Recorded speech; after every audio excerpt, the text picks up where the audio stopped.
Hi friend, good morning. রোজকার মতো আজকেও সব কাজ আমার হয়ে গেছে। রান্না বসিয়েছি। এই যে কুকারের মধ্যে ছোলা সিদ্ধ করে নিয়েছি। এই যে ছোলা, ঠিক আছে, সিদ্ধ করা ছোলা লবণ দিয়ে। আর এর মধ্যে রয়েছে, এটা লবণ দিয়ে সিদ্ধ করা আছে, আর এর মধ্যে রয়েছে টমেটো, জিরা বাটা, কাঁচা লঙ্কা, পেঁয়াজ, রসুন, আদা। আর তার মধ্যে দিয়েছি হলুদ, লঙ্কা, কাশ্মীরি মির্চ আর জিরা পাউডার, সামান্য গরম মশলা। এবার এটাকে ভালো করে ফ্রাই করে নিলাম। আর কড়াইতে তেল গরম হয়ে গেছে অলরেডি। কড়াইতে তেল আছে, এখানে তেজপাতা দিতে পারেন আপনারা, আমি দেবো না, জিরে দিয়ে দিলাম, ঠিক আছে। তারপরে এই মিশ্রণটা দিয়ে দিলাম।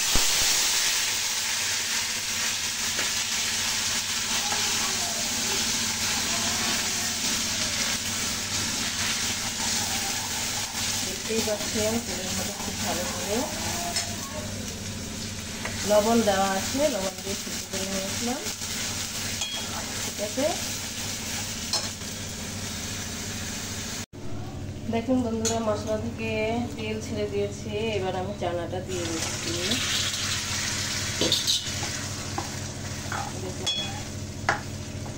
এর মধ্যে এখন আমি একটু আমচুর পাউডার দিয়ে দিচ্ছি, ঠিক আছে, আর একটু চিনি দিয়ে দিচ্ছি। ব্যাস 5 মিনিট পরে নামিয়ে নেব। হয়ে গেছে আমার চানা মশলা, ঠিক আছে। এরকম করে খেয়ে দেখবেন, হেভি লাগে টেস্ট, ঠিক আছে। এই দেখুন কত সুন্দর হয়েছে, ঠিক আছে। টাটা, বাই বাই, রাখছি। সবাই ভালো থাকবেন, সুস্থ থাকবেন, আর লাইক করবেন, শেয়ার করবেন রেসিপিটি যদি পছন্দ হয়।